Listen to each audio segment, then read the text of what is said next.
dimanche 5 mai 2024 à 10h, le culte de la fête des moissons, aussi appelée fête de la récolte, a débuté à la paroisse Saint-Samuel-Djessou Tokpa Globo 3, sous-région C, Semekoji. Suprême évangéliste dans Soutiano Michel, comité à Goumloton, Saint-Samuel de Soutokpa Globo 3, Misebo. Alors, il m'a dit, mais bon, mais bon, Goumloton nous avons papa Bidon, prophète fondateur, SDJ notre patron, mais voyez, nous nous papa Bidon d'abord petit pour Zimbabwe, mais pas qu'il y ait un souhait de il y a aussi nous le grand pasteur Bidon Bidon peut-être aller au bout. Nous devons mener le corps et nous devons pasteur fonction pour l'écho. Président région Congo, sous-région Congo, association à l'Okarokaï, au sous-région Cicéron qui menait, pareil, pour le marin au pilote pour les présidents, pour le président d'honneur au pilote pour les coros, pour moyen maintenant, il est tout là, non, il va si, nous voyons, au faut y a comme pour les temps qui me méditent des temps, mais qui ont. Et voilà, il va finir de rêver. La soeur la vie, vous devez connaître le voyage du Dieu.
Cette cérémonie revêtant une grande importance pour les fidèles de Dieu a réuni 3 pasteurs, parmi lesquels le pasteur Lachimi Patrice, qui a délivré la parole de Dieu en mettant l'accent sur la contribution à l'essor de notre pays par un travail bien fait. Alléluia. Pour les pauvres et saints, combien récolter, il y a des qui s'occupent tout et dans les mains, logo, na odre, l'autre qui content, et voilà, que mani odre à nous dit là-dedans, car Dieu aussi pas, bon, alors pas de bébé, à 5 économies, on a le logo, mais dans les.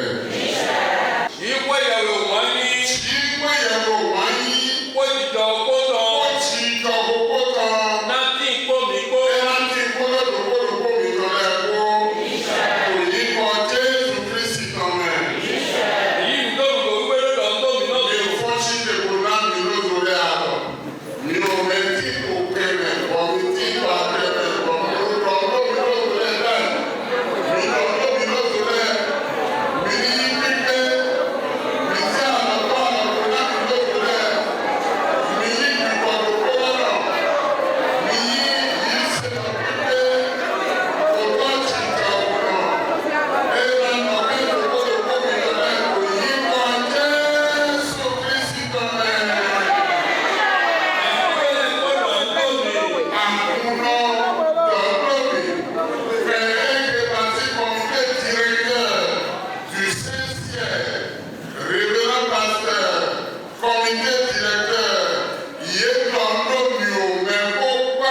La présence du pasteur Nuetoa Apollinaire, chef de la région Ouémé, et du pasteur Lagoye a également enrichi cet événement spirituel. Les invités de toute autre paroisse n'ont pas manqué à cette fête qui symbolise l'acceptation de venir prospecter les vastes étendues de bénédiction que le Dieu de la moisson met à portée de main des siens.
De nombreux fidèles de Dieu, ainsi que des dirigeants de la sous-région, étaient ravis de prendre part à cette fête, exprimant leurs impressions et consolidant leur lien spirituel.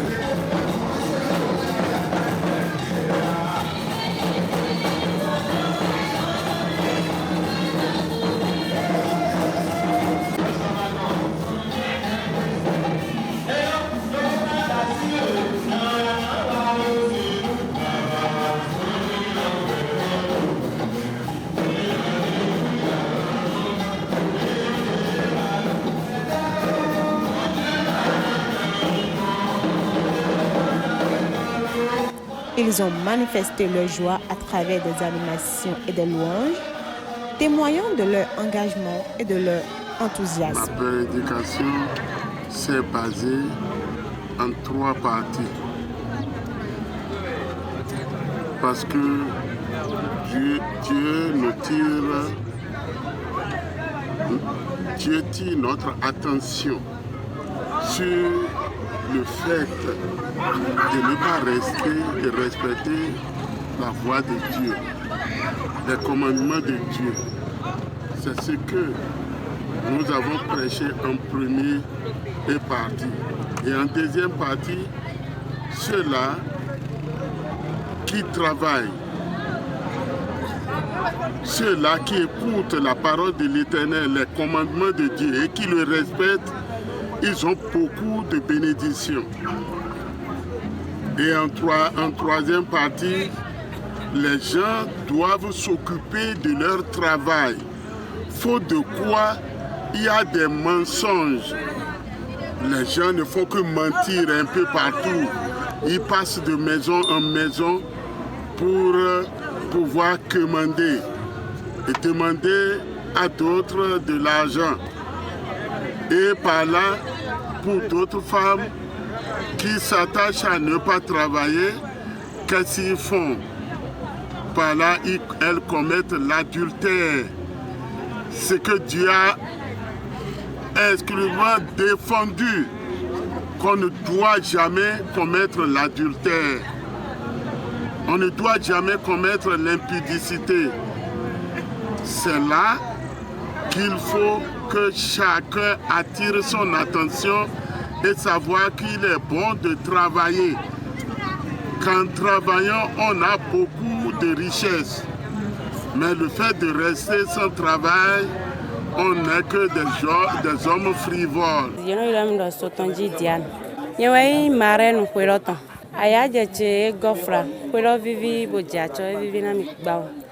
Gbeta e do afɔna mi wɛ yɔnɔ yɔrɔ dɔ famu foaye ko gbeta alɔkpa lɛ kpo koelɔ vraiment mi do pena jouer yɛ dzidzɛtɔn dɔ eya zɔɛ tɔn bo basi de mi ne do mi ma modo mo koelɔ evivi bo dziatsɔ jouer yɛ lɔ su eze mi su bo koelɔ Tu veux dois que je sois pas ton dit au craquer. Non, aux examens ton. Oui, au que maintenant du to que dit un DJ. Non, aya DJ support to bezan cheminando. Beto lewa. Pour aya DJ po. Oral to aya je. On ga mama gunla to leta aya je. E won me na mi susutra la. On na mayon de ngando do. Seulement do jijo en bio do jo ni na jijo mi u gamo. Na mi no basi to kweji. Egbe basi azan hun kweji je. Agumiton Saint Samuel Jesu Topaton. Agoué dit dans ce Robert no Egbe Jean. Egbe Ovieton dans ce Michel. Egwa jazon lokon. Ega gwazon loyi. Mi to moro didio da ho de so wa. Po mi mo nu gbodo mo okiye je viego. Eta de Solomon si khia. Mele ko se gbe do lokon na. Gbegbo kuno to dido e. Mi gbon fi do de le mi modo. Ena ho me hunhun. Ena ho me susu. Bo ya jije so tin. Fi ho me nka tin te fi no e dagbe no zalido. Mi ho de na ero. Jijo kuno to na black bajana yi. Alive sule okuno na hwale na yi. Agunvi sunu nyonu yopo meho.